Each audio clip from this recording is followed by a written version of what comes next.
let's bring in now Jonathan Franks. He was a consultant on the case of Trevor Reed, who was released from Russia in a prisoner swap. It was earlier this year. He also helped to free Michael White and Amir Hekmati from Iran. Jonathan, thank you. We appreciate you joining us to help give some perspective to this. Do you think Putin will agree to this trade? I think he will, Don, and thanks for having me. And the reason I think he will is ever since one of their officials came over here in 2016, this has been a highly public priority of his. Yeah. These negotiations are usually done behind the scenes, as you know. Is it a smart strategy for the Biden administration to be telling the public that they made an offer? I don't know if it's smart or not, because I don't know. For the life of me, I have no idea why they did this.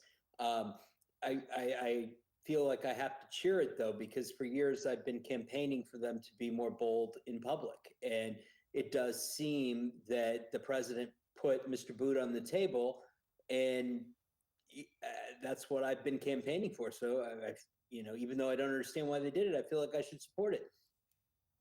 Your former client, Trevor Reed, spoke to my colleague here at CNN, Jake Tapper, earlier. Here's what he said about the potential trade.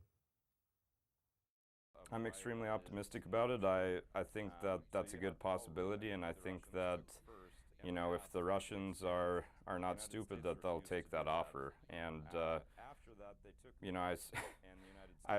I'm hoping that they're not that stupid, but we'll see. Do you think Trevor Reed's prisoner exchange helped push the Biden administration to make this offer? No question, Don. And I think Trevor's parents protesting in Dallas and then again in front of the White House, in fact, protesting their way into the Oval Office, had a lot to do with it, right? And I think we've also, the Reeds, the Whelans, we've been campaigning for this trade since last fall. So I think we've softened the ground under it. And the way I see it, we are getting far more time off of our prisoners than the Russians are getting off of theirs. And, we have to send Mr. Bout back in 2028-ish, whether we like him or not. And we may as well get something in the deal.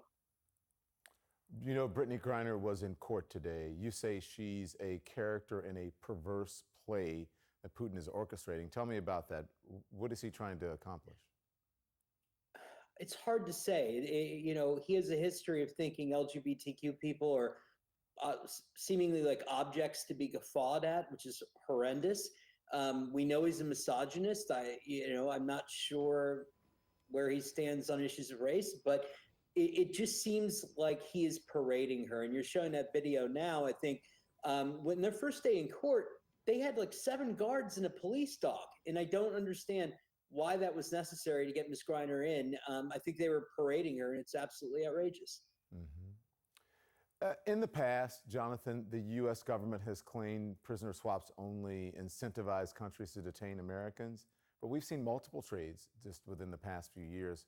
What do you think has changed? So people far smarter than me, Don, have said that doing these trades is not incentivizing, more hostage taking. There's no correlation. What incentivizes more hostage taking is our stubborn unwillingness to impose any consequences on the hostage takers. In order to fix the problem, we've got to cause pain for these people and those that they love. Thank you, Jonathan. I appreciate it. Thanks, Don.